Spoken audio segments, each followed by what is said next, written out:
Listen to Nothing But Niners. So now they've got to start from deep in their end of the field, and Garrison Hurst takes advantage of it. He takes the handoff, switch to his right, gets to the 20. He's on the 30, needs to cut in. He comes back up the right sideline, breaks the third tackle, comes down to the 30. He's down to the 20. He's down to the 10. He's down to the 5. He's into the end zone. Touchdown! Touchdown! 49ers! 96-yard run from scrimmage. Garrison Hurst. Young back to throw. In trouble, he's going to be sacked. No, gets away. He runs, gets away again, goes to the 40, gets away again to the 35, cuts back at the 30, to the 20, the 15, the 10. He died. Touchdown, 49ers. Set on the Ravens' 27-yard line. 49ers into the backfield. Gets on third down. He'll take it himself for a first down.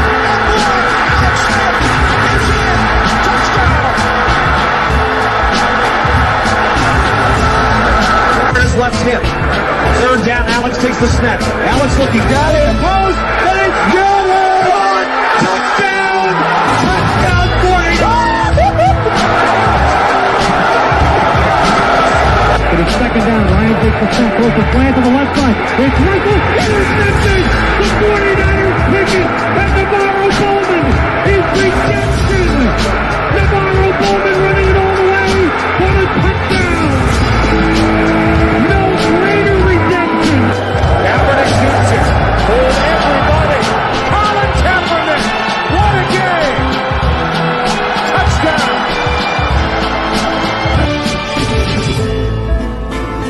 Yeah.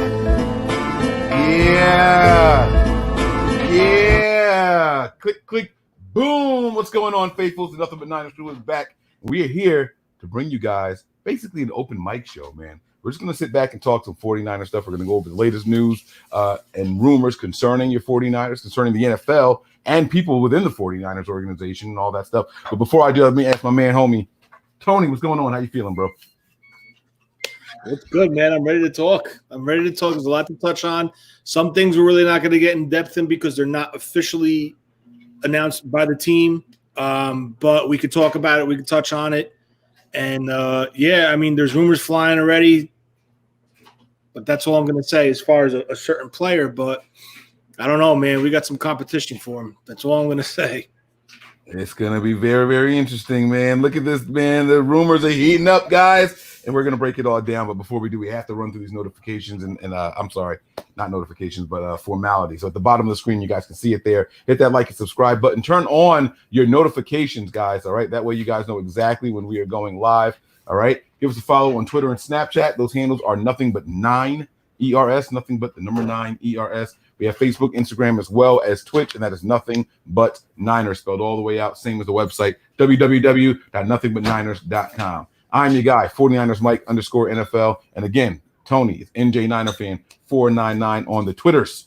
So make sure you guys get at us, okay? We always start with the latest 49ers news. And I don't think there's any new news. Like you said, there's nothing that's official yet, so we can't report on anything like that. There are some rumors, though, that we can report on. And perhaps the biggest one that would affect the 49ers the most. Tony. We got to jump right into it. We can't beat around the bush, man.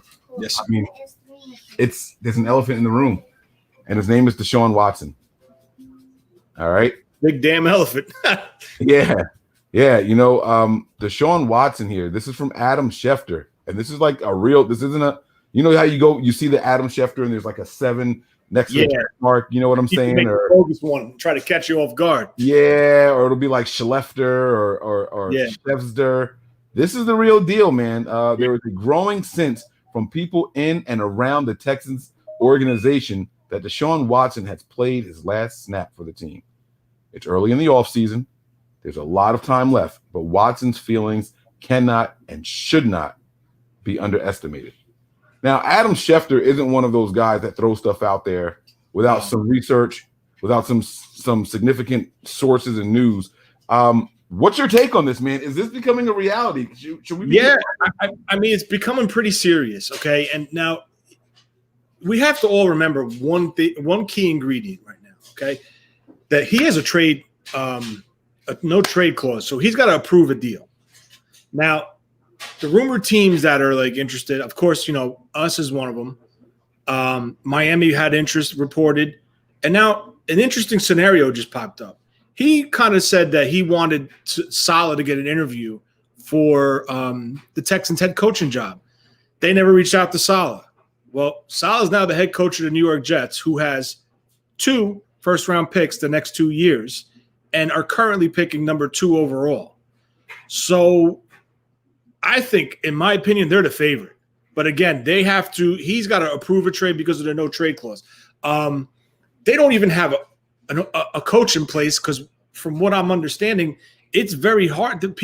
It's not a desired location. So listen, if we have the opportunity to bring in a Deshaun Watson type quarterback to this team, you really, really have to strongly sit there and make your best offer to bring him in, but be smart about it as far as they're saying some guy posted on Twitter, oh, Nick Bosa's a part of the deal. Yeah, okay, no. Nick Bosa's a once in a lifetime, he's one of those rare pass rushers that hardly come around, like the Garretts, him, his brother. Pass rushers are very hard to find, and you've seen it before we had Bosa. We had no pass rush, okay? Bosa fell in our lap because Murray went number 1 overall to Arizona. So we just got to sit here and let time play it out. It's still early in the situation. But an interesting fact is Caserio's the new GM. You bring a GM to his team, into a new team, he wants to put his handprints on that team. Does he want to keep a franchise quarterback? Absolutely. It'll make his transition a lot easier and to compete faster.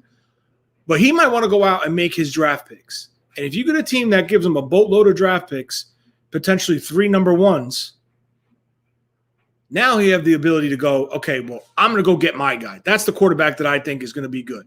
This is the wide receiver. This is the edge rusher. He could build his roster. And that's every GM's dream. So with that being said, I mean, I know I went on a little bit of a tyrant because there's so many things to talk about, just that one topic. If the 49ers have an opportunity, they got to do it.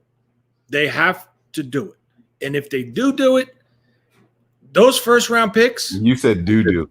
If they do it, I said it fast. I'm sorry. If they do it, those first-round picks are going to be in the bottom of the first round. So you know what?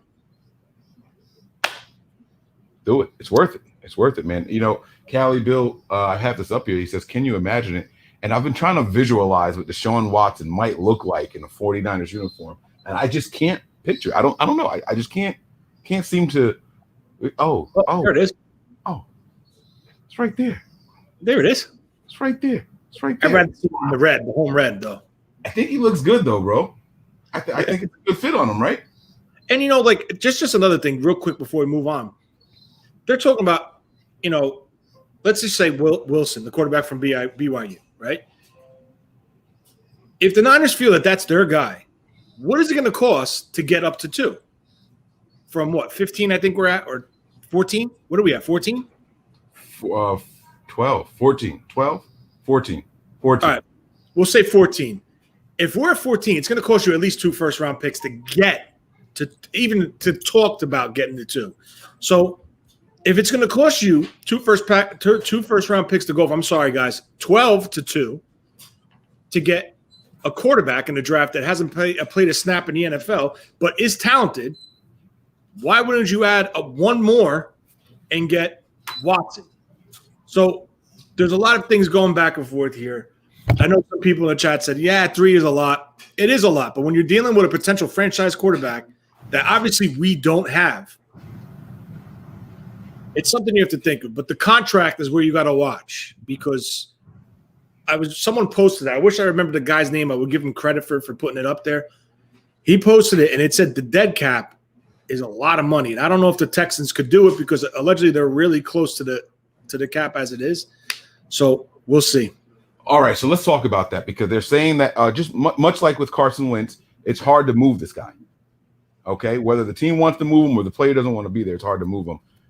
Is there a scenario where they just flat out say, look, he's going to sit out. He's never going to take a snap for us.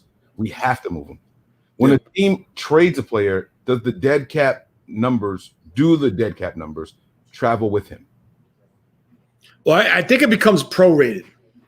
All Like right. we would be on the hook for a portion and they would be on the hook for a portion. I'm not 100% sure. I would have to look into it, but if anybody knows, just please say something. And if I'm wrong, correct me, please. But You can't get him here without having a destination for Jimmy, or you just flat out cut Jimmy. that's what I'm saying. Okay. Our problem is not we have no problem bringing him here. Our only thing is what we're going to pay to get him here. Jimmy, we can move on from because of the structure of his deal. So now, getting back to your original question, as far as if he's saying he doesn't want to play it down here, as a GM, a new GM coming in, you have your way that you want to build the foundation of this team and the culture, as the 49ers would say, building a culture inside that locker room. That is the last type of person. It's not a knock against Deshaun Watson. I understand there's some problems in that organization, but you don't want a player to be like, oh, I'm done here. I don't want to be here. I don't want to be here. If you're going to build the culture, you can't have that there. So they might be forced to pull a trigger on him, pull the trigger on a deal to get him out, eat the money in the dead cap. But now you got to look at it like this. If he's coming out in the media and now Adam Schefter, Chris Mortensen, all the ESPN guys are reporting this, the way I see it as the Houston Texans losing all leverage. Because they have a player that does not want to be there, and it's reported. So I really think it's going to be even harder for the Texans to get what they feel he's worth in return. Yeah, a lot of people, like you said earlier, a lot of people are putting out these scenarios about teams that says, oh, they have 3 first-round picks. They have 2 first-round picks. They have 2 this year and 2 next year, and they got the ammo and da-da-da-da. That no-trade clause means what? We discussed it with Jimmy Garoppolo. They've got to agree to it. You're not just sending me to just anybody. Sorry. You're not.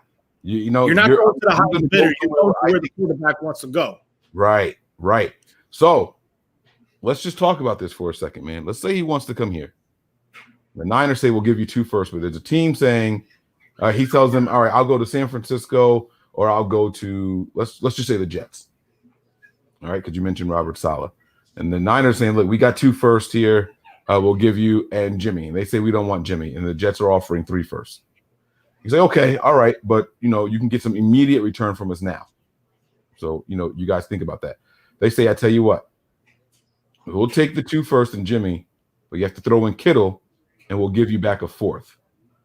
Is that too much? Don't come on. We got to keep it real, Tony. Tony, we got to keep it real here, man. And it's a lot. It's okay to tell me I'm crazy, and I know people think I don't. It's a lot. In my opinion, it's a lot, but I understand where you're going with this.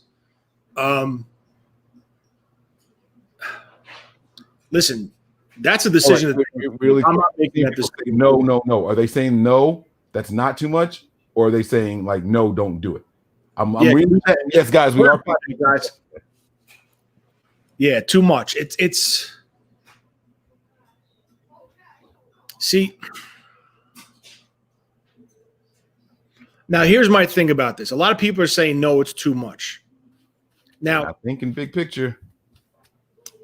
I understand what you're saying, but now you got to look at it like this. The locker room. He's a team captain. He's somebody. Jimmy. Huh?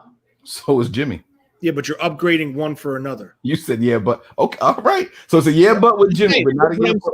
Just hear me out. All right. You don't want to send it. Listen, we talked about this. That the locker room, the receivers, the running backs are getting frustrated, right? Is the locker room getting frustrated with George Kittle? No, they're getting frustrated with Jimmy because shit. Let's go. But the thing is, this is what I just think. You can't take somebody of that magnitude off this team because now it sends a message to the rest of the locker room that no one's safe here. And do they really care about this? And now I think we all agreed on that this locker room, the one thing that Kyle and John really brought to this team was a very tight-knit group in this locker room.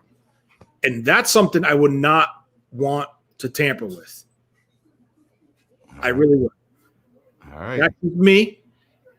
I think, Mike, what we taking a shot at today? Hey, look, if the Browns win, I'm throwing one back, bro. Oh, absolutely. I'm in on that. I picked them. Yeah, you and me both. You and me both. I told you we were lockstep for all the picks until we got to the very last one when I heard that the Saints won two in a row. So just to be clear here, did we pick the Packers or did we pick the Rams? I picked the Packers. That's what I thought. Okay, that's what I said. I picked the Packers. I picked the Bills. I picked the Saints, and I picked the Browns. I saw someone in here say Mike said that the Rams were going to upset the Packers. And I said to myself, no, I wanted them to win, but I think the Packers are the most well-rounded team in the NFC right now. In the playoffs, I mean, as far as offense and defense matching their production-wise. So, yeah, that's that. Listen, guys, this is what we're going to do. We're going to open up the phone lines really quick. I want people to call in and tell us. You can text or call in. How about that? Text or call in right now and tell us what you would trade to get Deshaun Watson. Or I tell you what, no. That's because people can call and say, "Oh, I give up our whole draft." That's too easy, right? Call in and tell us if there's anybody that is off limits to you in this kind of trade. Because I will tell you this much: if people are willing to give up 3 first-round picks to get him, I don't think there's any player on this roster that's off limits. Really? Do we have a player on this roster that's worth 3 first-round picks, Tony? Damn, someone's calling already? Oh, yeah. Let's go. Get it on. Okay. I'll answer the question when they're done. Let me put it on speaker. Hold on. All right. You were on with Mike and Tony. What's going on? Do I have my Bluetooth connected? Hello? Yo, who we speaking to? It's Steph, man. Matt Stafford. Is that what he said? Is this Matt Stafford calling in? no, it's Steph. Oh, what's going on, Dev? How you doing, man? What's good? I'm chilling. Can you hear him, Tony? Yeah, I hear him a little bit. All right, I'll turn it up a little bit more. All right, Dev. So the question on the table right now is there anybody that's off limits in a trade for Deshaun Watson? Nick Bosa. Because, well, I'm going to say Nick Bosa and Fred Warner. Reason being is because, those are the quarterbacks of the defense, and that's just defeating the purpose if you're going to trade a quarterback for a quarterback. Okay. All right. I like that. Makes sense. I like it. Yeah. I like it. Tony's not in agreement. Tony's not in agreement over there. Here, I tell you what I'm going to do. I'm going to put this closer so that way if Tony does say something, you guys can hear him. Tony, you got any questions that you want to ask Dev? And then Dev, after Tony's done speaking, if there's anything you want to ask us, you can. No, I agree. He made a very valid point. I agree with it. All right, Tony's agreeing with you. Is there anything you want to ask us before we get the next call? I'm just saying, for the Jimmy people, like, I understand all people not wanting to let him go, but he could be a good locker room dude. He could be this, we all like him as a person, but the dude's got to perform. And our window is only so, we got to take the window and we got to go get what takes us to the next level. And I think that's Deshaun Watson. Not mad at that. So. All right. That's it, man. That's all really. Good call, Dev. Thanks for the support, man. We appreciate you, bro. I appreciate y'all. All right. Now, we did have another call from a 321 number. I'm going to try to give you a call back, okay? I'm not going to play your voicemail. I'm going to try to call you back. Let's see how this goes. Now, Tony, if this person doesn't pick up, I want you to tell me if we have any player on this 49ers roster that is worth 3 first-round picks. Any player on this roster that's worth 3 first-round picks. Hello? What's up, Mike? Hey, who we speaking to? What's up, fellas? It's Forever Blessed. Forever Blessed. What's going on? Man, I'm doing good, man. You know what? Leave Washington in the wind. Keep our picks. Go Niners, baby. Wait. What did he say? What did you say? Leave Washington in the wind. Keep our draft picks. Okay. Go Niners, baby. Oh, I like it. Sweet, right to the point. Okay. I like that. He said, look, we don't need Watson, man. Keep those picks. We got this. We good. All right. Thank you, man. Sir. I appreciate it. All right. Hey, you're on with Nothing But Niners. Who we speaking to? Yeah, my name is Angel. Angel, what's going on? Chilling, man. Chilling. I just want to say something because a lot of people's throwing one quarterback under the radar there. I think we should go and pick up. I think we should keep our picks keep everything and go for Dak Prescott. Okay, so that's all right. That's a good thing. We're gonna get to Dak because that is a name that is being thrown around, but there's a little bit more to Dak than just saying go and get him because he's kind of supposed to be a free agent, but the Cowboys have some ways that they can make sure that he's untouchable. But that's gonna make me ask you this question, man. Is it now? You already said that you don't want to really go out and give up all these trade things. Is there a player that you think is on the 49ers team that we could trade and get 3 first-round picks for? Honestly, I think we should keep what we have. We already built on what we have. I think Bosa, Fred Warner, Kittle, that's the heart of our team. I think everybody else, we should just keep. We already built, on what we have. So I think we should keep everything and just go for Dak Prescott, or if we could get Matt Ryan or Matthew Stafford, I'm down with that. Okay. All right. I like it. All right. Thanks for the call, Angel. We appreciate you, man. All right. Good looking, guys. No problem. Yo, you know what makes me nervous? I probably shouldn't say this on the air. What makes me nervous about opening up the phone lines like this? One day someone's going to call and just fart like this. Just like start messing with us. It is what it is, bro. It is what it is. I could not have said that because now like it's probably going to happen. But all right, let me see. I'm getting some notifications. My phone is blowing up over here. All right, let me see here. So if they trade Watson, that leaves Houston with 21.6 dead cap hit. That's from our Brian here. Brian keeps track of the books and numbers for us. When traded, let me ask Brian this. When traded, that dead cap hit doesn't travel. All right, Tony, back to you, bro. You got to tell me, man. Brian's here. Why am I texting Brian if he's in the stream? Yo, B, what up? Just a second, I gotta mute some stuff. Oh, okay. All right. My bad. I'm getting out of pocket. Tony, you got to tell me, man. Are there who's getting 3 first-round picks for the Niners? If a team calls and says, I want this player, who are we realistically getting 3 first-round picks? It depends on how much they want them. Like, look at our team. If we trade no players, right, and if we just say, all right, our weakness on this team is quarterback. No. That's not what I'm saying. I'm saying if a team says, I want this player from you, forget Watson, forget all that.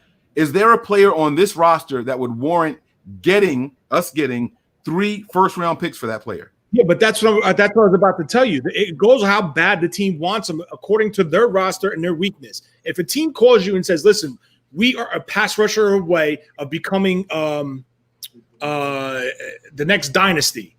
So you know what? Guess what? If we say they call us, we'll give you 2-1 for Bosa. No, I want 3.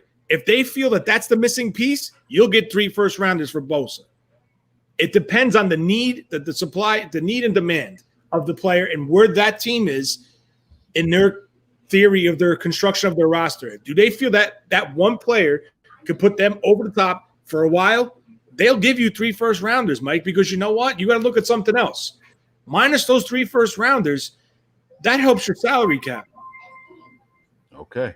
So if you identified like it's for us, like I was going to say, if Kyle and John honestly feels they put Watson on this roster and he could take us to the Super Bowl not once, twice, and potentially 3 times because he's only 25 years old, you got to pull the trigger if that's what they feel. Okay. I just don't think that there's a player that we can get 3 first for because even if they needed we're just a pass rusher away. Nick Bosa's coming off an injury. You're not getting 3 first-round picks for him. I don't think that there's a single player on this roster that would warrant 3 first-round picks. I don't know. No. Well, with an injury, obviously you would be skeptical. I mean, you have to go through a physical. They would have to nitpick that knee apart. You definitely could get 1 if 2 first-rounders with Nick Bosa. I hands down. All right, now, Brian, I know you don't like to be on during games and all, so I won't keep you. I see you looking up at the TV. All right, break down this cap thing. So you're saying that if they trade Watson, their dead cap hit is $21.6 million. My question is, does any of that dead cap convert, transfer, or move to the team that acquires him? So the way they worded it on SpotRec was that if he was to be just straight up released, the dead cap hit would be 67 million. Oh. But if he's traded, his dead cap is 21.6 million. So that okay. Now that's got to be a prorated amount, right? That's prorated, definitely. Because but he only signed a 4-year deal in the first place, right? There's something strange on SpotRec that I've not seen in the past, and that's probably because I never looked at a contract that was that large to be traded before, is that normally you have a cap saving number also with that. And with the trade, the cap saving number is actually a negative 5.6 million. So that would, to me, if I was going to interpret that, I would say that that's probably more like 27 million dead space. It's just, it's going to go to different categories in their books, I think. I see what you're saying. Damn, I was going to ask a question.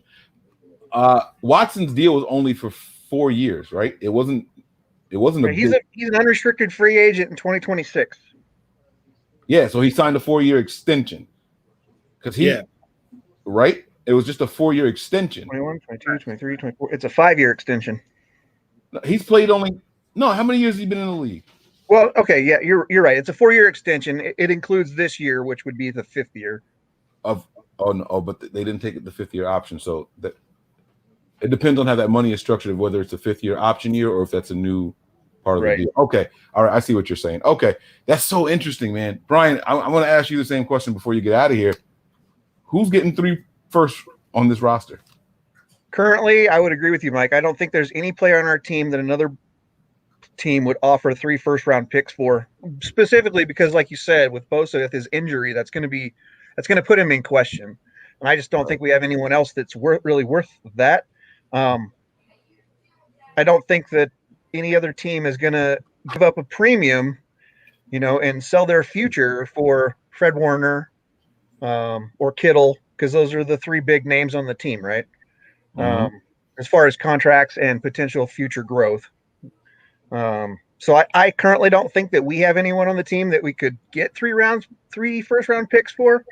But that's not saying that somebody might, if somebody thinks they're close and that's their one missing piece, like Tony said, it's possible. But and again, I don't think that we would give them up. Honestly, I don't think that there's a price tag high. Well, maybe I shouldn't say that. Maybe, and I know a lot of people won't like it, but maybe Kittle. But I don't think that Fred or Bosa would go anywhere. I mean, Kittle has got, I love the guy. He's got the hype. He's got the energy. He performs when he's available. But that's a big thing for Kittle because he's missed quite a few games since he's been here. Mm-hmm. So okay, we gave him a lot of money to sit on the bench this last season. All right. Yeah. And I know that injuries aren't a fault of the player. It's just, it happens when it happens. But yeah. No, it's a fluke thing. I believe it or not, I don't like charging players for injuries. I really don't. I really always try to look at, you guys have heard me on this show for years now defend Eric Armstead. I understand that he's not always healthy, but when he is, Jimmy Ward. When Jimmy Ward is healthy, he's probably the best DB on the team. He's the most diverse for sure, and he can cover and Like I've gone to bat for these guys. I can't in like good conscience flip it and change it on Kittle. You know what I mean? When he's on the field, he is absolutely a difference maker.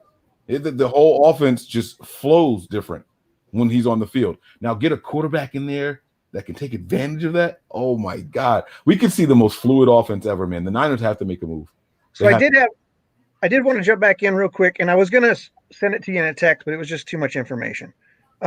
So on Watson, I don't think that the Jets are a good fit for him, and here is why. Because the Jets will have to give up their first-round picks, maybe a second-round pick or something next year, and they do not currently have the talent on the roster to give up those picks and still have Deshaun be competitive. He wants to go to a place where he can win, and if he goes to the Jets, I feel that they don't have the pieces to make him win. Now, Miami, sure, probably a good shot for him there. And then, us, but then we're not, that takes away our ability to for the future. But if he's the guy and that's where they want to sink their, their money into, or they want to, spend their future cap or draft picks on, then great, go get him. because we have that ability, like you were saying, to release Jimmy. If he's not part of a trade or not willing to go somewhere, because he's got that clause also that, he has to pick where he goes. He has a no trade clause. Then, we're only on the hook for 2.8 if he goes somewhere or if we release him. Yeah. Okay. All right. I like it, man. I like it a lot. So, all right, man, guys, we got to, this is rough. How do we become so sold on Watson? Is it just because of availability? Like, did he? Maybe I answered my own question right there. Because I'm not entirely sold on Watson, but the media definitely is, and a lot of the fan bases are. I think that people are not so much sold on Watson as people are against Jimmy. People do not like the fact that he's not available and he hasn't performed. But if you go look at his numbers from 19 when he was available for a whole season, he outplayed in different statistical categories Watson and Rodgers and several other top-tier quarterbacks. There's a meme going around, or not a meme, but a slide going around on social media that has all those different statistics that he beat those top-tier quarterbacks in. And I don't have it, but you can find it. It's out there. So 2019, when he's available for a full year in Kyle's system, he's very, very productive. It may not be the glamorous way we want to see it, but he was statistically very good.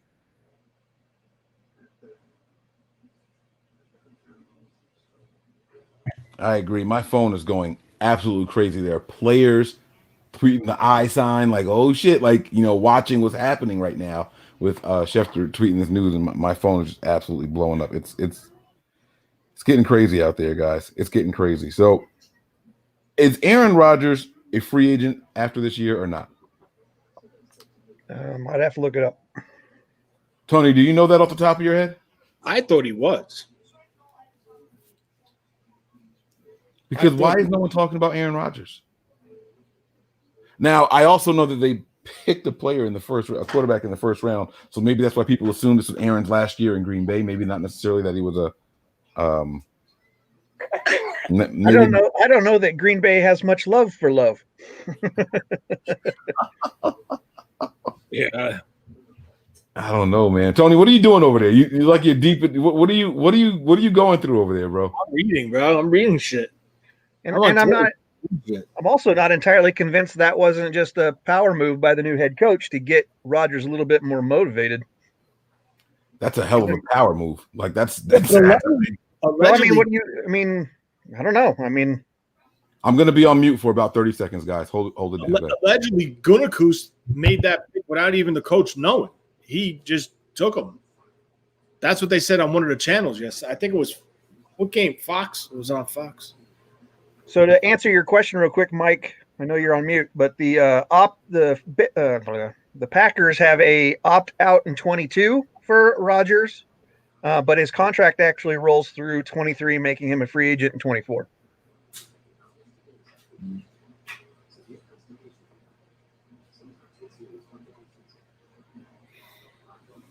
I don't know. All right. I don't know. I'm sorry. I couldn't hear you guys either. I had to mute everything over here. Sorry. So since you were on mute, what I said was that the Packers have an opt-out in 22 for Rodgers' contract, but he's actually signed through 23, so he'll be an unrestricted free agent in 24. Oh, okay. So he's under. That's why no one's talking about him. I got it. And it's weird because Rodgers' numbers weren't bad last year. So I don't know why they felt the need to go and get that first-round pick so soon. Maybe there was really some contention between him and LaFleur. I know we heard about the rumors when LaFleur first got there, the whole I want the right to audible at the line and all that. Remember that big deal that they had? Then they went 13-3, and here they are. Will they go 13-3 again this year? 14-2, 13-3, some shit like that. 12-4. They had a good season again, and they look like they're going to be headed to the Super Bowl from the NFC. All right. Let me see. I got some text to read, I think. All right, here's a question here, Tony. You guys can answer this one here if you want. What do you think the 49ers – oh, okay. Yeah, I'm going to say what. What do you think the 49ers should get with their first-round draft pick? I like the what. That's exactly what they wrote. I like the what. I thought they wanted to say who. But I like the what more because it's about the position, not necessarily the player. And we don't know what type of player they're looking for, but we can identify the biggest need. So what would you guys like to see? What position would you guys like to see the Niners address that first pick? Is this going into season with Jimmy or like as the team sits now? Yeah. Let's keep it how it is now. I think they go edge or corner at 12, and they go quarterback in the second round. Oh shit! So we're getting Jamie Newman. No. That's what you're telling me. We're getting my guy Jamie Newman. Why? We could get him with our third comp pick or our fourth round pick, probably. Better safe than sorry, man. Better safe. That's staying at 12. That's if we stay and don't move. Because my thing is like I'm a Wilson guy. I like Mac Jones too, but if we have to trade up to get Wilson, you're talking at least two first rounders to move up this year, next year, if potentially something else, maybe a third, fourth, fifth, whatever, a package of picks. And he's unproven. I like him though, but if they're 100% want Watson, you're 2 picks into moving up to get a quarterback. You make your decision whether it's him or you go the Watson route. Watson, it's not like we're trading for a 30-year-old quarterback. Watson's 25 years old. He's young, okay? Like, but I don't know, man. It's a tough. I wouldn't want to be in that front office right now. I can tell you that. Because listen, they pull a deal. This is make or break for that administration. Well, like I said before, I think that and this is just my thought process, but I think that given the information that's come out of the head shed in Santa Clara, that he may not be the best choice, but they feel like they can win with Jimmy. And I don't feel like they want to go spend a first round pick or trade future first round picks to get a different quarterback to install, have him understand Kyle's processes and anything. Jimmy has been in the system for 4 years now. He knows how to work it. He may not be the best quarterback available, but they can win with him. And so I think they continue to build. My hope is that they trade back and, pick up a couple of more mid-round picks or, a second-round pick or something like that to move back, depending on how far they go back. But I'm with you. I think that they go edge. If Aziz is still on there, I think they move back a couple spots to pick up some draft capital and then get him. Since I still haven't heard what Wyatt Davis's injury may have been in that game, I don't know if that's going to be something that's detrimental, if he'll be available for the training camp or even the first week of the season. That's still a target until I know that he's going to be out for a while. But then again, if running game's going to be our thing, we could trade back to the back end and pick up Harris, pick up a whole bunch of draft capital and then get a running back that can be the thoroughbred for this offense. Well, how much cap space we have right now? That depends. I have different numbers than what everybody else has because I've already taken all of our future contracts into consideration. Right now, what I have on the books is about $11 million. All right, hold on. Let's get this call. All right. Hello. Mike. Yo, what's happening, brother? Who is this? John V. What's going on, V? How you doing, man? I'm doing, brother. I'm doing. Always appreciate you guys for everything you do, my man. Thanks for popping on with us, man. What are your thoughts on today? My friend, I just wonder if John and Kyle, I wonder if they're fazed by all this, the narrative of 3-1s or trading a stud or an untouchable for Watson. I just wonder if they're even considering it.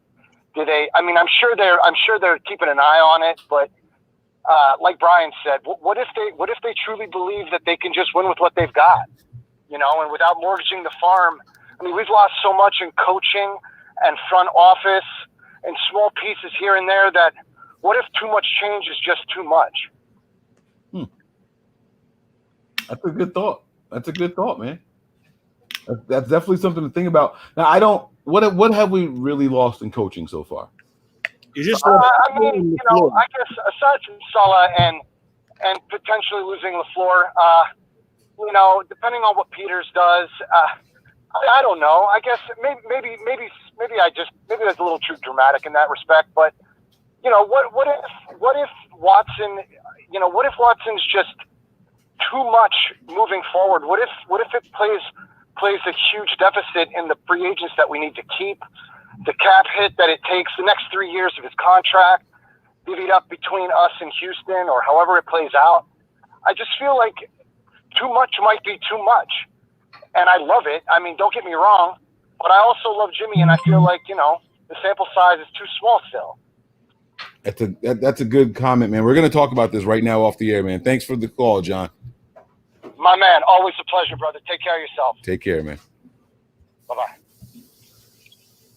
Some good thoughts there, guys. Some really, really good thoughts. Like, what if too much change derails this team? And we've seen it happen before. We've seen teams go out and go crazy in off seasons and bring in a bunch of star players and everything, and it's basically like a rebuild. Look at how many times Washington has done it. Look at the Browns. There are teams that go crazy in the offseason, and then it's like, there's no kind of rhythm. There's no cohesion. What are you guys' thoughts? No, I mean, I think that's a valid point. I mean, when you have a lot of interior changes, is going to change how things. I mean, just look at what the simple change of changing out our DB coach did last year. At least from our perspective, look at what happened to our, and you could blame it on the injuries of the line, that our secondary had more pressure on them because they weren't having that pass rush. As good as it wasn't as good as it could have been had we had had Bosa out there, had Ford out there. So, I mean, I can't put it all on Odin, but obviously there was what appeared to be tension between him and Sherman. And, I don't know how much that boils over. So just the simple change seemed to have created a rift. I can't imagine what if you try to do multiple coaching changes and then trading players as well, or changing out players. I mean, it could be a good thing. It could bring new energy into it, but it also could be a very bad thing if things are stable and people are happy with the current situation, especially in the locker room. Yeah, Tony, before you reply, I'm going to read Tara Dome's contribution here. Thanks for it. We appreciate you, man. He says, Watson 2 NFC. Brady's 43. Breeze is 41. Rodgers is 38. And Russell Wilson just got a new offensive coordinator. The AFC is loaded with young QBs. Advantage, 49ers. And how many times did we watch a game this year in the postseason and say, I swear the Niners can take that team? So that's just something to think about here. Like we're just one piece away, or a healthy roster maybe even away. And that's kind of what John V was saying. We built something here. We saw what we could do when healthy. Maybe we should be so quick to just make all of these changes. Tony, what were your thoughts on both of these comments, the contribution and John V's phone call? I'm going to touch on the phone call first. My main thing is, and I know I said this repetitively, is we have 40 free agents, 41, 42, whatever. 40, we have a lot of free agents. According to what Brian said, his books are approximately $11 to $12 million in space. We have potentially a left tackle that's probably going to command anywhere between $17 and $20 million a year. So technically, we can't afford to sign him as of right now. If Jimmy truly was the guy, he would have been restructured, or whatever you want to say it, restructured, pay cut, whatever it is, because you need everything to keep that team together to compete with Jimmy, because clearly they don't feel Jimmy's the guy to, all right, put it on my shoulders and I'm going to go win me the game. I understand he had a great statistical 2019. He did. I'm not questioning that one bit. But minus the Saints game, when he needed to do something, Super Bowl, it wasn't done. He missed open reads, bad throws, held the ball too long. And I understand Mike Pearson had a horrible game versus Chris Jones. I understand that.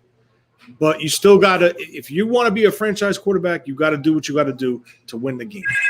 And it's not all on Jimmy either. The defense gave up a huge play, which swifted the momentum.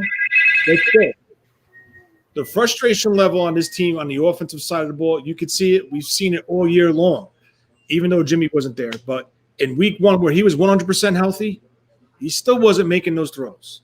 So it's not a knock against Jimmy. I just think they know Jimmy's ceiling. They know what they got out of Jimmy, and that's what Jimmy's going to be.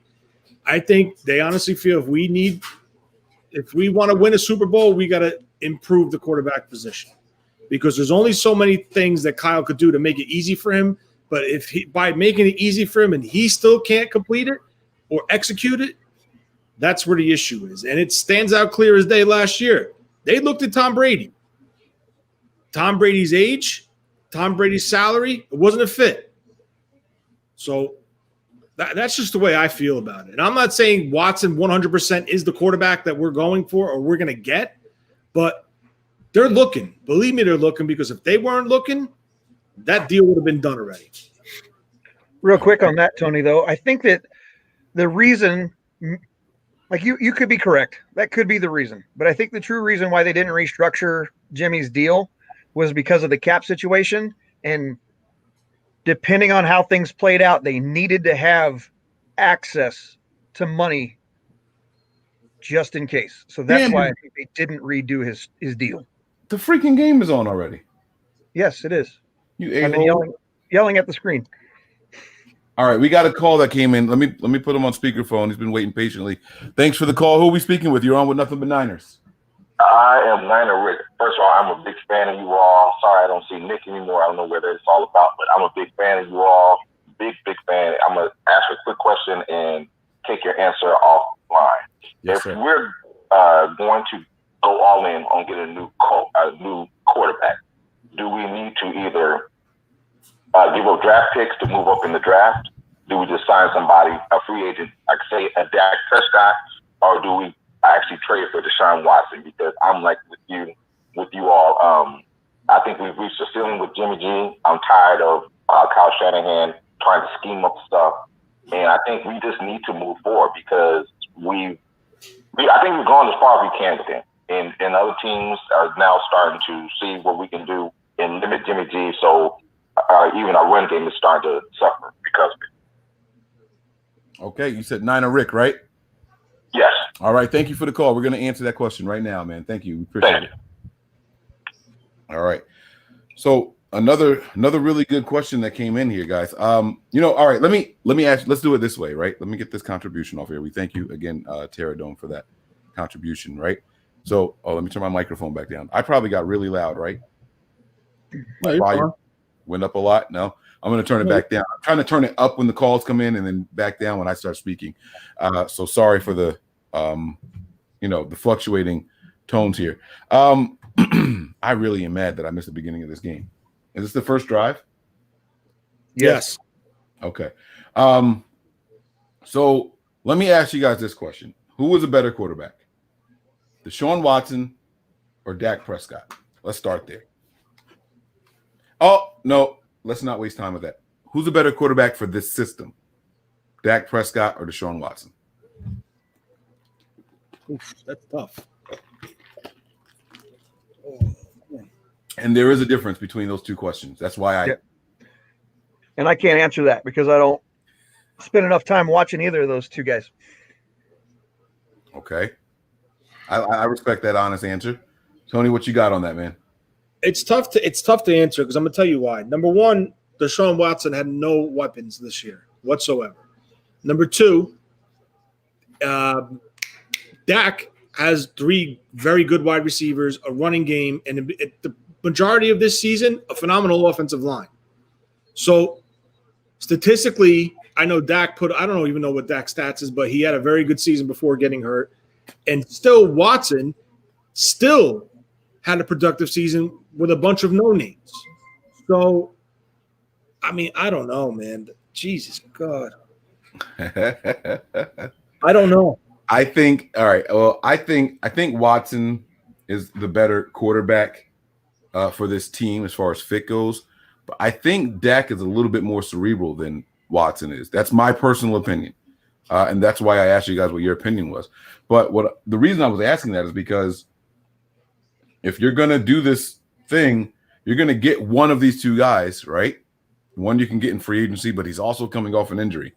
He's not the most physically, athletic guy. Dak Prescott was never meant to be the running guy, running all over the field or anything like that. I know people see him and say, oh, he's a mobile quarterback. Yeah, not really his thing. I mean, I would say that him and Teddy Bridgewater have the same amount of mobility. You don't want either one of those guys running, okay? Watson has that dynamic, but Watson likes to keep his eyes downfield to make plays also.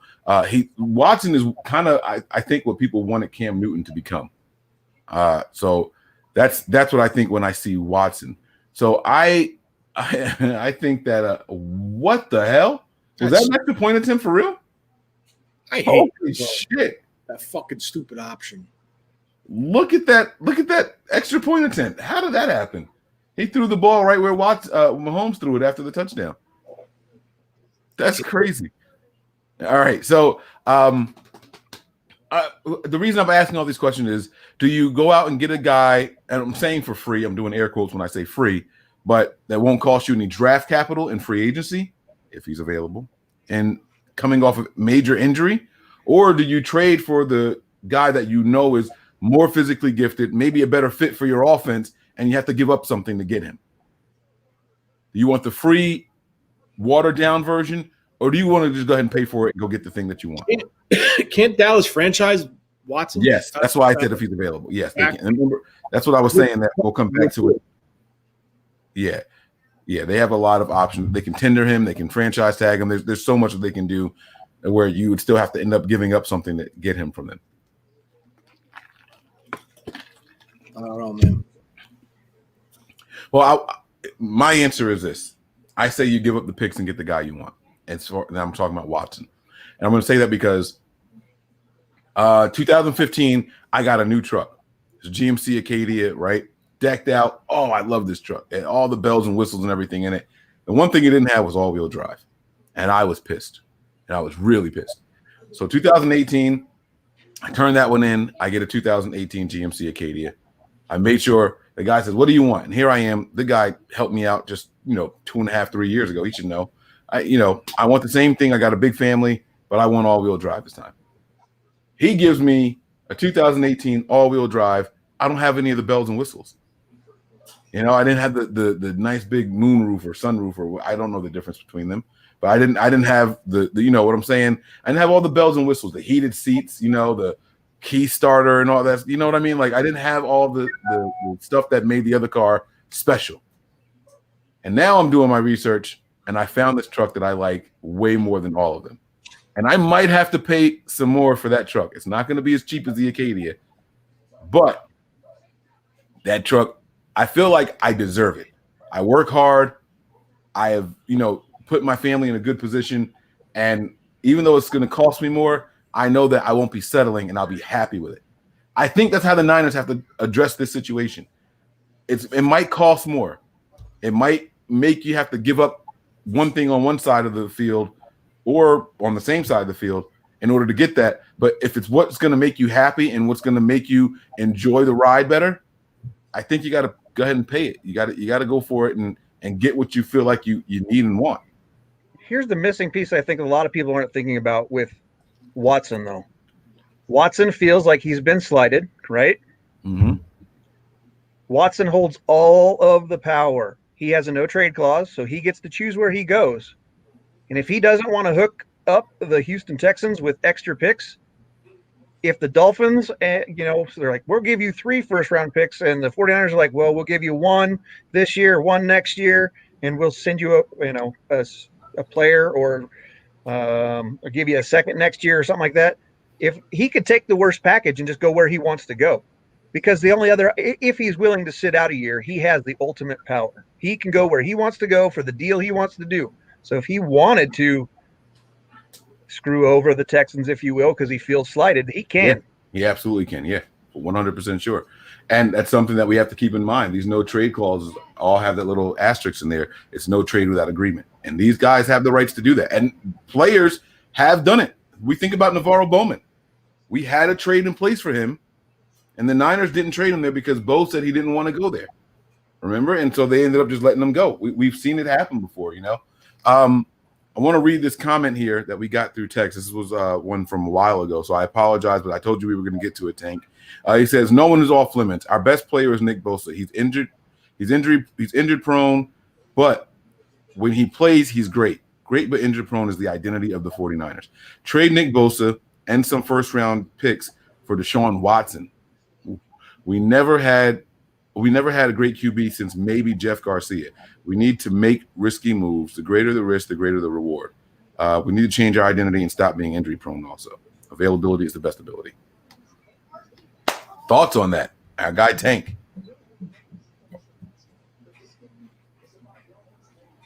I don't know.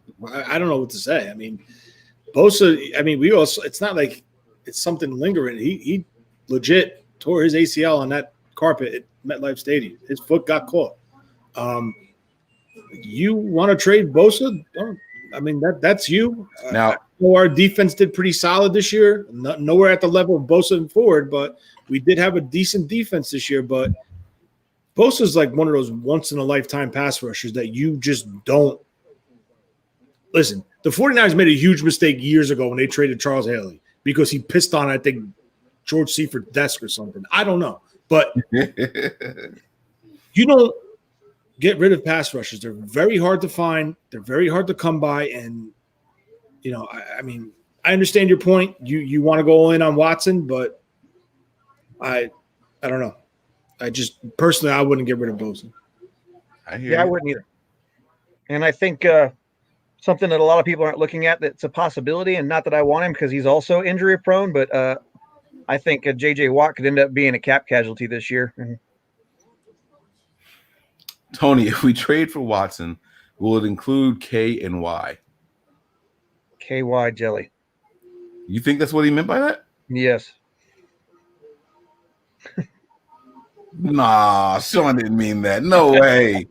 That is not what he meant by that. Come on, the jokesters always got stuff to say. Yeah, but nah, that's not what Sean meant, bro. Tony, the question was for you, bro. I don't know what it means.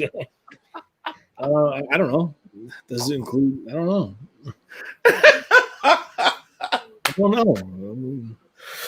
All right, let me read some more of these texts that came in over the line here, okay? How about this one? This one says, I would give up Eric Armstead or Mike McGlinchey and 2 first-round picks. Yeah, but they would have to want them in return. You can give away freaking Robbie Gould if you want, but if they don't want him in return, you know, you have to worry about their salary cap situation too, because that trade can't go through unless it meets financially on both sides and they're under the caps. So, I mean, I don't know. I don't know. You could potentially see a player thrown in, but right. I don't know. Good game there. Good game. Let's go, Browns. Dog pound, baby. This person texted in and says, I would trade 3 firsts and 2 seconds for Watson. Damn. This would be in addition to cutting Jimmy Ford and Weston Richburg. I would yeah, that's what they said. It came through twice. 3 firsts and 2 seconds. No, I wouldn't. The most I would do is 3 firsts. And if you want to throw a second in there, it's after the 3rd first-round pick, which means 4 years from now. You need picks, okay? Granted, we're going to get rid of our first, but if Deshaun Watson comes here and everything lines up, we're going to be a playoff contention team, so we're going to be in the bottom half of the first round. So either way, you give up those. It helps us salary cap-wise because we won't have a first-round pick on the roster. And they have to just replenish the roster, 2nd, 3rd, 4th, 5th, 6th, 7th round picks and undrafted free agents. So another interesting topic scenario could be is if they go through with this and they say, they give 3 first-rounders and Jimmy Garoppolo. They agree on it. They go. He comes. Now, his salary cap for 21, I think, is still kind of reasonable. Next year is when it goes in the 38, 36 million. And all these teams are negotiating contracts on the projection of the cap to keep going up, you know, on the latter part of these deals. So, you know, by releasing Ford, by releasing Richburg, they can catch some money back for this year, release money over the rest of their deal, the duration of their deals. And, you know, they could try their best to keep a nucleus together, but it's going to be tough, man. It's going to be tough. Well, you want the higher cap hits to be 2 years from now, not even next year, because next year we know what's happening. Well, no, next year is actually the year. Ooh, come on, you got to – bro, that incomplete pass was the best incomplete pass I've ever seen in my life. To scramble around like that, that's what we're missing. That's what we're missing right there. You guys see Baker running around for his life out there, man, and then still trying to find his guy. He threw it to his tight end who jumped up and got a hands on it, but Hooper just didn't come down with it. Like that's we don't do that. Hey, put that question up by John, the $20 contribution. Oh, shit, I gotta find it. Tony got people saying, "What? Haley pissed on his desk?" No, he did. Seriously, he did something stupid. I don't know if it was desk. All right. John V, thank you for the $20 contribution. Fam, are we so sure a guy like Watson is the answer to Kyle's system? What happens if he doesn't excel out the gate? Are we sold on a competent quarterback because he can air it out? Maybe the key to Kyle's system is experience. Yes, it is a concern out the gate, but I do think Deshaun Watson can catch up to him, can catch up to Kyle's offense. Now, here's the difference. You saw it with Jimmy when he started the 5-game stretch. Kyle simplified the offense, put a lot of New England principles into the passing game, which made Jimmy play comfortable, and you saw the way Jimmy played. Successful, moved the ball. We went 5-0. We drove down the field. The offense was clicking. But the minute he tried to convert it with Jimmy, he struggled. I think Watson has a higher football IQ, definitely has a better arm, a stronger arm, and has the ability to move around the pocket and create with his legs. So with that being said, if he could put those numbers up with the wide receivers that he had this past season and still put that production up, I think he might need a little transition time, 6 weeks, and then Kyle will be able to start implementing his real offense. But if it comes basic to similar to what Kyle's doing with Jimmy, how he's scheming people open, I don't think Deshaun Watson will struggle with that because Deshaun Watson could make the throw, see the throw, make the throw, and complete the throw.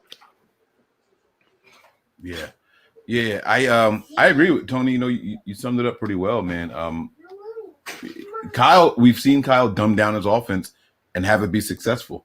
And it's crazy. It's dumbed down based off of a player's abilities, not so much the playbook and play calling.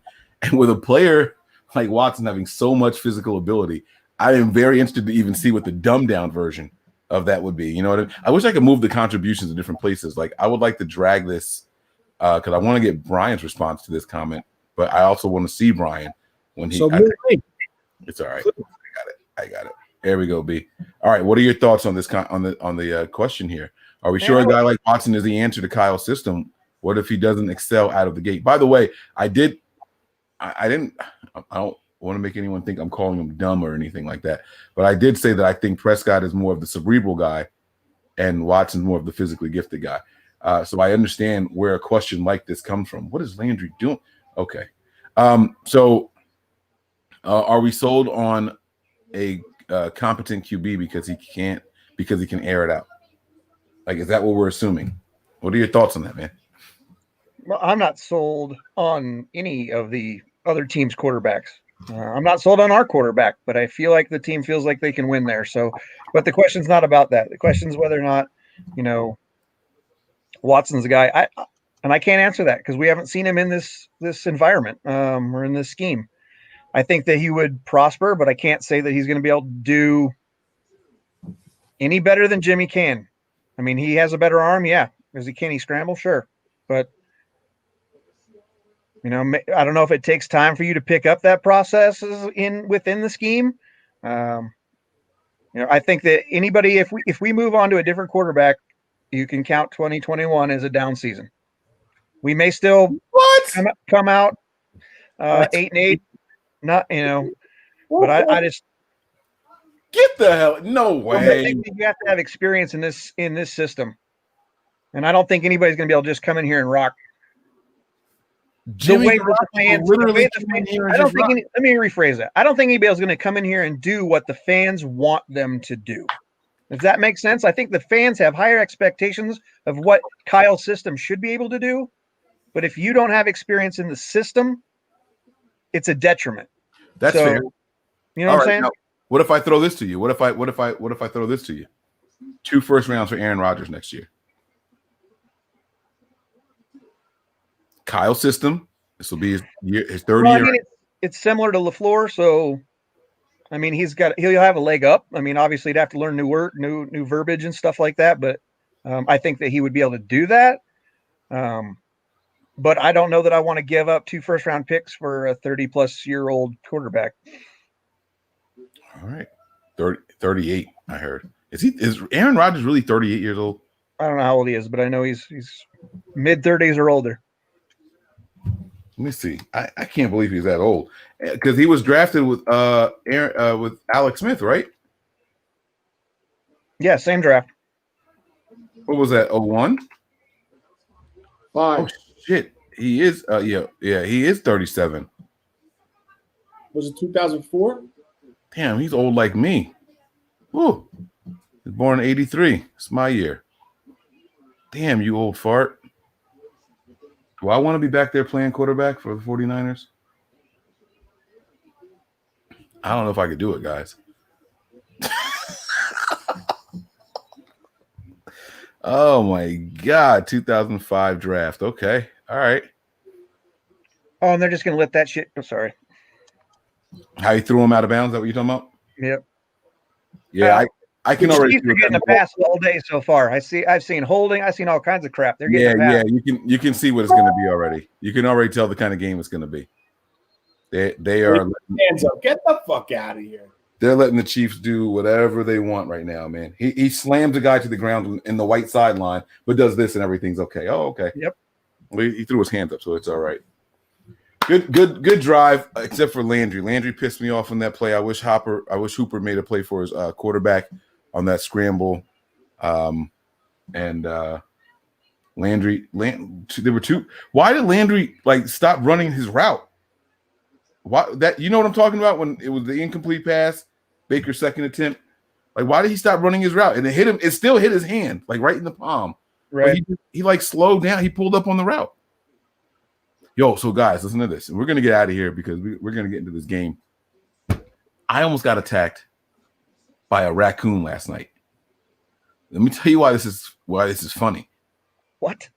Yeah, my whole life, probably up until that very moment, I always thought it would be cool to have a pet raccoon.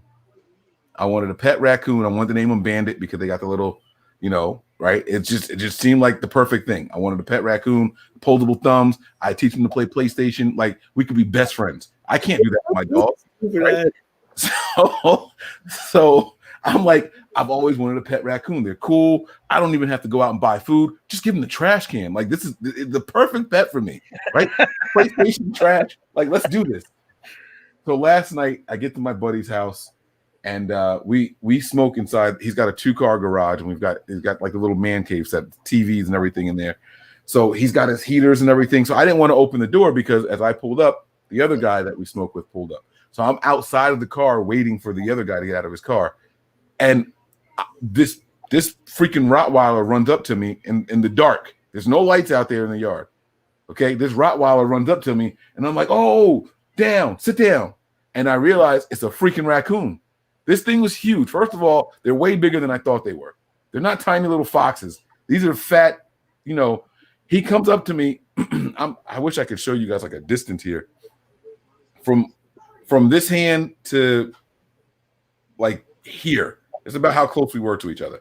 And he stood up and did one of these things. I don't know if he was wiping his face off, oh shit, I'm about to go crazy on you. I didn't know what he was thinking. And so I just yelled. I didn't even know how to react. I was like, hey. I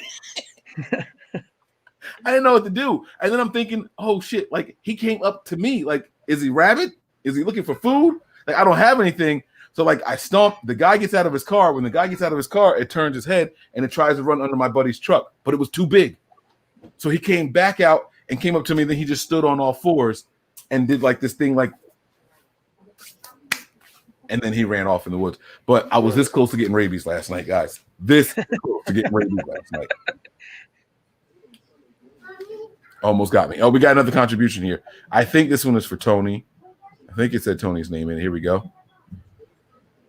This is John V again. Maybe you're right, Tony. This division could use another mobile threat. However, fans and the media will expect excellence. This is what Brian was saying.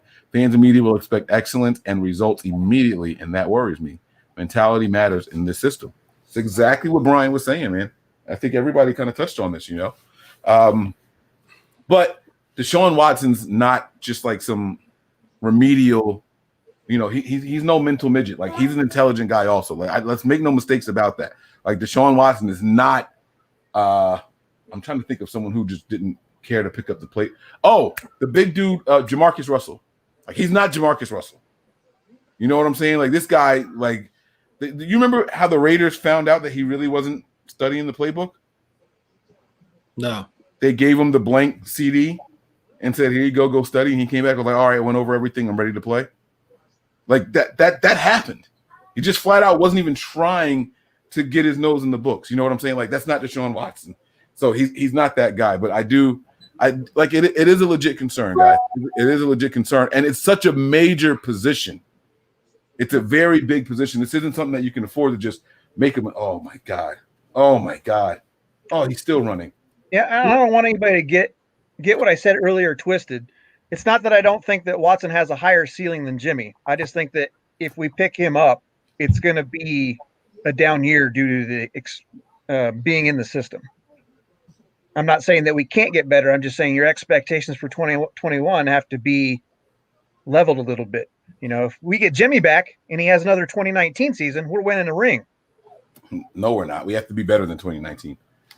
What happened? I said if he can be as good as he was in 2019. Yeah, no. That's what I'm saying. We need a better version of Jimmy Sure. Garoppolo in 2019 to have a good season. The reason I say that is because in 2019, I feel like defense has figured him out the last half of the season. And that's why we started, with the run game just exploded after that. And we haven't really seen Jimmy go back to the guy that, like, my favorite, I say it all the time on the show. Week 3 against the Steelers, I thought Jimmy put on a clinic. That game against the Cardinals, I don't even remember if we won that game or not. But that game against the Cardinals, Jimmy was phenomenal. The decision-making, the ball placement, like he did, other than the interception he threw. Everything that Jimmy did in that game, I haven't seen that version of Jimmy in a really, really long time. And I don't know if it's because it's him or if teams figure out tendencies and stuff like that and they just take it away from him, because it's two sides to this. It's not just one guy going in a room and say, okay, I'm better now because I said I'm better. I'm studying, boom, I'm better. Teams pick up on tendencies. They key in on you. You think about the Saints when they played the Eagles a couple weeks ago. It was what's the Eagles' backup quarterback name? It was his first game, right? The Saints hadn't allowed a 100-yard rusher in something like 50 games, right? And that game they allowed 2, and one of them was the quarterback. And Philly fans were saying, this guy is the future. It's him. He's the one. What the hell is this guy's name? Hurts. Who? Jalen Hurts? Hurts, yes. Thank you, Tony. They're saying he's the future. He's the guy. He's the guy. Well, 2 games later, Hurts couldn't hit the broadside of a barn. Because after 3 games, they get so much film on you. It's like, all right, I think he finished the game with like 106 yards of passing. He was just nowhere to be found. Teams eventually key in on you. And I just don't know what to think about Jimmy. And I will tell you the truth. I'm scoring. I'm watching what the Ravens are doing with Lamar Jackson, right? And I'm having flashbacks. When Greg Roman got his hands on Alex Smith, we were here. He got his hands on Colin Kaepernick, we were here, right? A little bit lower. We went 13 wins with Alex, 12 wins the next year when they did Alex and Colin. Then the year after that, it was 11 wins. It slowly trickled down. Greg Roman's doing the same exact thing right now in Baltimore. The same exact thing. One and done in the playoffs. Record is getting worse and worse every single season. And I don't think it's just the coordinators and the play callers. I think it's the opposing defenses figuring out those players. I don't know if that's where we are with Jimmy.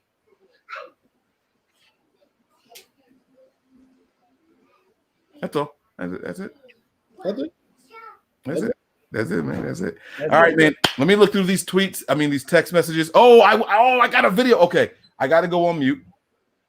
And I'm going to turn off my volume. You guys talked about, rock, paper, scissors, shoot or something for like 30 seconds, okay? All right, Ray. We both go scissors. Yeah. What is he up to? What's that? What is he up to? He's up to something. I don't know. He's got a video to show us. Well, anybody have any questions in the chat, just throw them up there. I know there's some rumors going around about the potential replacements to the staff with the loss of LaFleur and Saleh. The rumors are, and I say rumors, Oh, he's doing that shit again. D'Amico Ryans is going to be our new, allegedly, defensive coordinator. So that opens up a position at linebacker coach for the team. And they're going to promote Mike McDaniels to full offensive coordinator. Again, this is all hearsay. It's all rumors. It's all being talked about. And, I really don't like to say anything until it's finalized, but we're just throwing out there with some of the rumors. 49ers 2020 said, Tony, what our backup's QB will be your thought? Oh, what our backup quarterback situation will be? I definitely think potentially one person could come back. I don't know who it is, but yes, you do. Josh Rosen. We know that we signed Josh Johnson, so he's here. He's going to be that for sure. I do think we're either going to trade for a quarterback or draft a quarterback. I do think we'll add one in undrafted free agency. Yeah, you got 5 quarterbacks at the start of the season, Tony? How do we have 5? I just said 3. I know that. You added 3, right? You said we draft one, draft one, or trade one. Oh, or trade. Okay, I'm sorry. And then we'll pick up an undrafted free agent, and then whatever the last person will be, Josh Johnson, whoever it may be. Josh Johnson. You have Rosen's rights also. Don't forget. Yes, but it's not. We didn't sign him yet, so right. We do hold his rights. If they choose to bring him back and give him a chance to compete, we'll see. But look at that's Russell Wilson lucky type shit right there. Did y'all see that? Yep. Yeah, Mahomes is the luckiest guy in the world, but whatever. No, it's Russell Wilson for sure. But Mahomes is coming. He's catching up though. He's definitely catching up. Come on. Look at this. All right. So this is the video I wanted to show you guys, man. You guys are going to have to forgive the background. I did a screen grab on it. So I'm sorry in advance. Faithful, if you're out there watching, you're going to want to see this. You are going to want to see this. This is about a pending free agent for this upcoming season, okay? Let me get this off the screen here. Hold on. Come on, get this comment. Where's the comment? Oh, I hear a threat. Hopefully you guys didn't hear the threat too. Okay. All right. I'm going to keep talking so you don't hear the threat continuing. All right. You guys heard that? Did you catch any of it? No. All right. Go, Mike. All right. Here we go. Ready? Bro, coming back. Hey, I can't ask that man that question, bro. Shit. We gonna see. See. All right. Okay. We gonna see. So I'm pretty sure the word gonna get out to John Lynch and Kyle. All right. Yeah. Know my dog interested, man. Yeah, all right, bro. That's up top is Jimmy Ward, and he's talking to Jason Verrett. Right. He asked him, "Are you coming back?" I'm gonna play it one more time. Bro, coming back. Hey, I can't ask that man that question, bro. Shit. We gonna see. We gonna see. All right. Okay. We gonna see. So I'm pretty sure the word gonna get out to John Lynch and Kyle. All right. Yeah. Know my dog interested, man. Yeah, What's up, fellas? Jay Fever. Is he coming back, guys? Now listen. If I was going to look at nonverbal communication, I would say absolutely he's coming back. Yes, right? Right. Can't hold that smile down, had to cover his face and everything. Yeah. What are you thinking, Tony? Come on, man. I think he's going to be back. I do. But the one thing that scares me is the Jets have a lot of cap space, man, and they could put us in a predicament where we can't match it. So that's my only downside that I'm nervous about. He's got I think that there's certain players, and I think that JV's probably one of those, who are in search of glory and championship. And while the Jets may get there under Saleh, it's not going to be immediate. So I think that the 49ers are in a window for him to do that right now, and this makes the best place for him. Then if that's the case, if that's the theory, then K'Waun Williams should come back. They all should come back. Well, because I think K'Waun's replaceable. I honestly think that. I think he goes to the Jets. I think he's a piece that goes with Saleh. Let's go. I like it. All right, but we got a couple of things here. Sean just put a comment in here. I'm going to pop that up in a second, but I want to touch on what Brian said. I think this guy I'm going to paraphrase because I don't remember your quote exactly, but I think he's in chase of a championship. All right. Like he is possibly one of the best corners to play the game. Unfortunately, he's had so many injuries. It is impossible for him to be a Hall of Famer at this point. Okay. That's out. There's nothing he could do. He could have 4 more years just like what he had, and it won't be enough to be a Hall of Famer because that means that he would have only done it 5 out of what, a 9-10 year career. He's been injured more than he's played. This is only his 3rd season playing, and only 2 of them have been good. Right. As long as he's been in the league. So chasing the Hall of Fame isn't going to happen. You're probably not going to get a massive deal anywhere on the market because, again, that injury history follows you.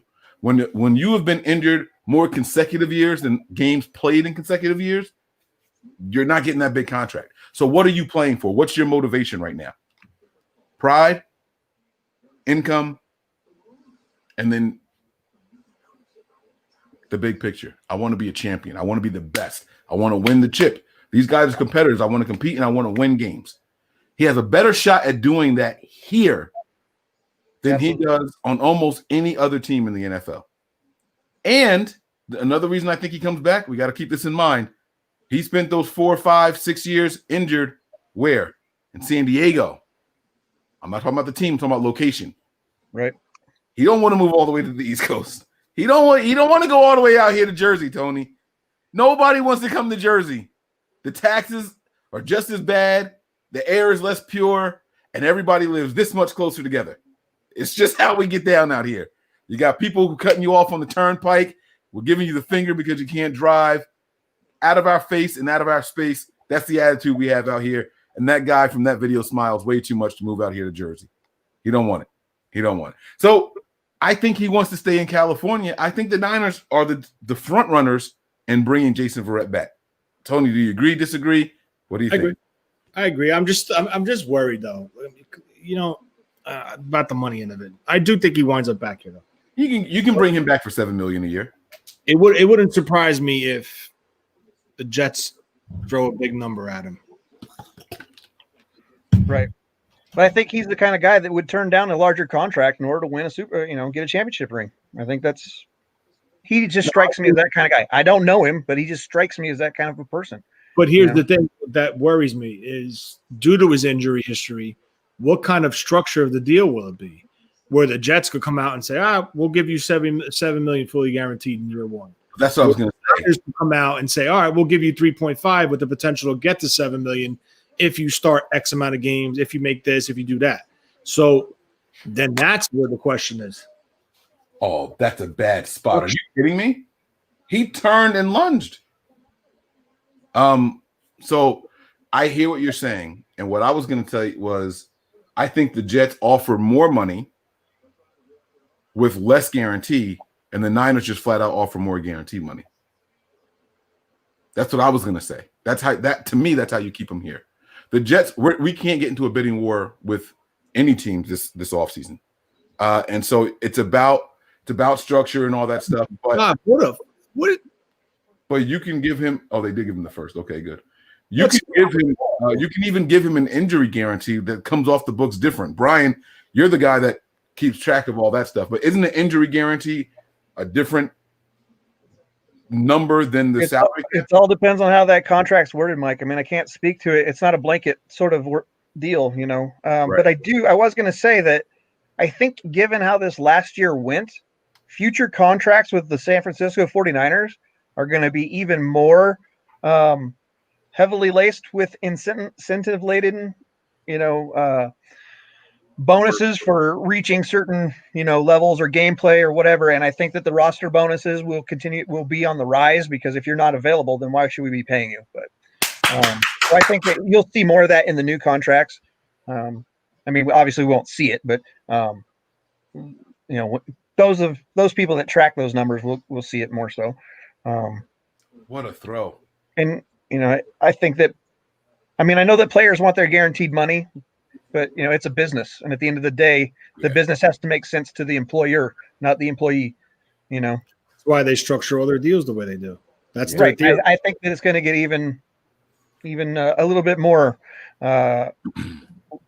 If you're looking at like a meter, I think it's going to go a little bit more to the to San Francisco, to the organization than the player, because of the situation they ran into last year and not being able, or having a difficult time getting replacement pieces. Yo, did you see just there? He was not even looking, and he turned around and said incomplete. Look at him. He was looking the other way, and he just turned around and just went like this. What are you on? They're calling a penalty right now on my screen. Behind you. I'm streaming. Oh, okay. My bad. I was going to say it's at 11:05 in my screen. All right. I'm not sure what play you. I was applauding the pass down the field. Perfect ball from Baker Mayfield, right on the shoulder pad, like right over the shoulder pad too. That was a beautifully placed ball. All right. Sean says Wilson is Fran Tarkenton on steroids. Do you guys really think we unload for Watson? And yes, I mean Lube. He's the violation of the trade. All right. The violation. You got me there. Listen, bro. All right. So I'll go first, and then you guys can take it after this. I don't think it's a violation of a trade, because if you're going after a guy that you believe is a franchise quarterback, if you look, the compensation or the package that the 49ers put together will tell you what they believe about Watson. And I'm the guy that if I think that this player is the best player in the draft, I don't care what other teams think. I'm going to get that guy because I can't chance not getting him later. Because all it's going to take are two people to feel the same way that I feel. And if I pick and move on from him and one of those other guys think that way, they're going to grab him. So I'm not – they dropped a beautiful screen. Oh, my God. Is that what you guys are jumping at over there? Yeah. Holy smokes. Wait, Tony, you're ahead of me now? It was to the running back. Who's 24? Oh, my God. Wait, how the hell did you get ahead of me? You're on – what down is it on your screen, Tony? 2nd and 20. Oh, I got 3rd and 20. Oh, no, you're about to get pissed off at the second down play. That's what I was talking about. So they tried it 2 times in a row, because the 2nd and 20 play is where he had a convoy in front of him, bro. Yeah, this guy can't catch. It's 2 in a row from Chubb. Baker should have led that one. He should have led him upfield with that. He should have led him upfield because he had a convoy in front of him. I think that he batted it down into Baker's arms. Frank Clark, you fucker. I hate Frank Clark. I think that the compensation package the 49ers put together will tell you what they think of Watson. If they put together 3 first-round picks, and by the way, no one has confirmed that that's what the compensation is. Okay, someone on Twitter tweeted out, "We believe that the negotiations will start at this." That's where this number is coming from. Just like the 49ers rumor was that the Niners are putting together a package including first-round picks and Nick Bosa. That was one idiot that typed that up and it grabbed legs. So this 3 first-round picks, it's also something from one person typing online. This is not a thing. But what I was saying was the compensation package they put together to acquire him or attempt to acquire him will tell you how this team feels about what he can bring to the table. All right? This is a team that was in on Khalil Mack, and they felt they put together a competitive package for what the Bears actually offered the Raiders. I don't know if you guys remember that. John flat out said, in my opinion, what we offered them was better than what they accepted. And we can go back and pull the information on what the Raiders got in return from the Bears for Khalil Mack. When John Lynch said that, in my opinion, what we offered was better, I was like, oh, my God, I don't want to know what he offered. Yeah, but that had to do with the Raiders not wanting to deal with the 49ers no matter what they offered. But my point is when they see the guy, when they see the guy, not a guy, when they see the guy, they'll put together those packages and say, all right, bring him here. And so, Sean, I don't think that any lube is going to have to be involved because they feel like they're getting that guy. He's going to do what they need him to do. The NFL, the good thing about the NFL versus the draft, like getting a player, is that you've seen them do it at this level already. Because if people are saying, oh, let's trade up to go get Wilson, let's trade up to inside the top 3 to go get Wilson, you're going to have to put together multiple firsts to do that. I would rather put multiple firsts together to get a guy who I've seen do it against the NFL. I said in the beginning. Yeah. Here's the deal. Like this is what the way I look at it, and this is, I think, I can't speak for anybody, but I am speaking for all couch GMs, including myself. And me. Okay. There is no way that this team can give up a package like that, even if the cap stays at like 198 instead of dropping to the 175, and fix our O-line and recruit secondary that's competitive. So everybody's like, oh, we need a quarterback. We need to go after Watson. We need to do this. If the price is not right for the 49ers to still fix their offensive line, because if you give up all that draft capital, you're getting third round compensation and fourth round guys to replace your guards or McGlinchey, whatever you want to do. We just don't have the ability to do that and stay underneath the cap and go out and make this crazy ass move and give up all these first round picks, potentially second round picks. It just doesn't make sense. I mean, when you look at the big picture, yeah, would I love to have a flashy quarterback who can scramble and throw the long ball and is just going to be a future Hall of Famer? Yeah, I would love to have that guy. But right now, the 49ers are paying pittance for having Montana and Young. That's what's happening right now. I mean, we're paying for that. Yeah. Yeah. Well said. Well said. I like it, man. I tell you what, I wish Bill O'Brien was still in Houston. We have a pair of socks right now, bro. Right. All right, guys. I think. Oh, let me check these text messages. Make sure I read them all. And once I did, I think it's time to get up out of here. But I had to show you guys that video of that interaction there. All right. Let's see here. If this trade was possible, would it be too big of a cap hit next year in 2022? Yeah, 2022. It would have to be an all or nothing season. No, that was 705. They could restructure that deal. They could stretch that deal out. Well, they could restructure him as soon as he got in the building. Exactly. And if Watson's the guy that you think, all right, I'll put it to you like this, guys. If you're giving up 3 first-round picks, and I'm sticking with that because that was the number, and it was only a 4-year extension, if I get him in the building, I'm making it a 6-year extension right off the bat. You're giving up 3 first-round picks already. So if it's truly in Watson's corner, he can do whatever he wants. So if he was willing to work with the 49ers, technically once he's traded, the dead money state that he is owed, he's already been paid. It's front right. That's what that dead money is, that $21 million or whatever. He could just straight up, we're going to cancel this contract and start over. Like if that was a caveat to the trade to the Niners, that could happen. Yeah. If he was willing to work with them in order to come here.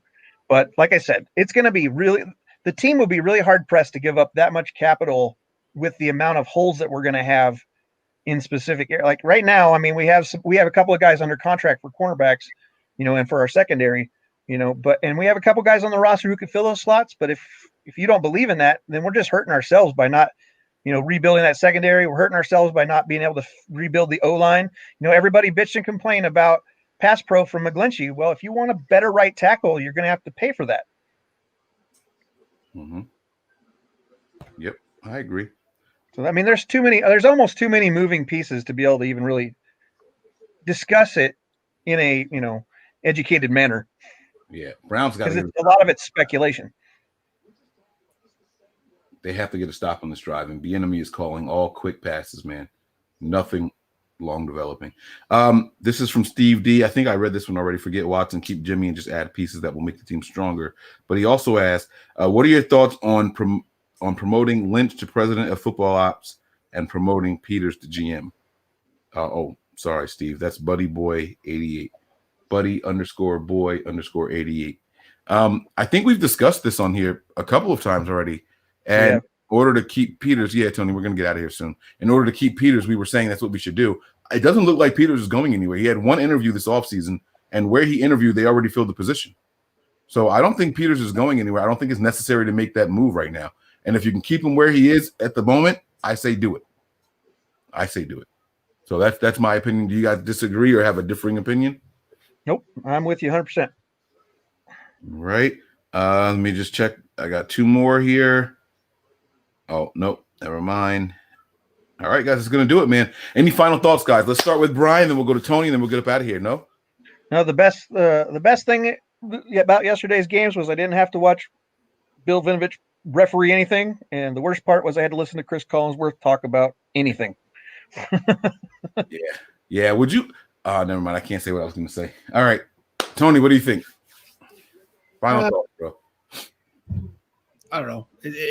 We'll see what happens. There's a lot of talk out there, so just be mindful about it. Just set your alerts because if anything does go down, we're coming. So, ooh, no KY, Sean. What's up? Jeez. All right, that's absurd. All right, we just lost all YouTube monetization on this video with that. My final thoughts are, man, go Niners. We're going to keep bringing the heat and talking about any and everything that pertains to this team. So make sure you guys have those notifications locked and loaded. Shout out to everybody who tuned in and watched this game, this show. You guys are great, man. People really just kick it with us, man. I really love that we can pop up here, not have a ton of topics. People called in, text in, and held us down, man. I really enjoy those kind of these kind of shows. So thank you all for doing that. And if the Browns don't get a stop on this drive, it might be over, guys. I picked the Browns to win, but it's not looking good. They've scored on 2 of 2 drives so far, and they are marching down the field in this third one. That holding call might help them out, but we will see what happens. Brian, what's the down and distance and play clock at? Well, I got the screen up right now, so I don't know. 8, 7, 6, 5, 4, 3, snap. So you haven't seen the play? Oh my God! It is 9, 8, 7 on the 2 and 18, 2nd and 18, 4, 3, snap. Oh, tell me it's coming back. All right, that's gonna do it for us, guys. Thanks for rocking. We appreciate you guys. All right, I'm gonna go first. Brian's gonna go next, and Tony's gonna take it home. You guys ready? Here we go. Prepare for glory. Anticipate pain, but always remain faithful. We out of here, guys.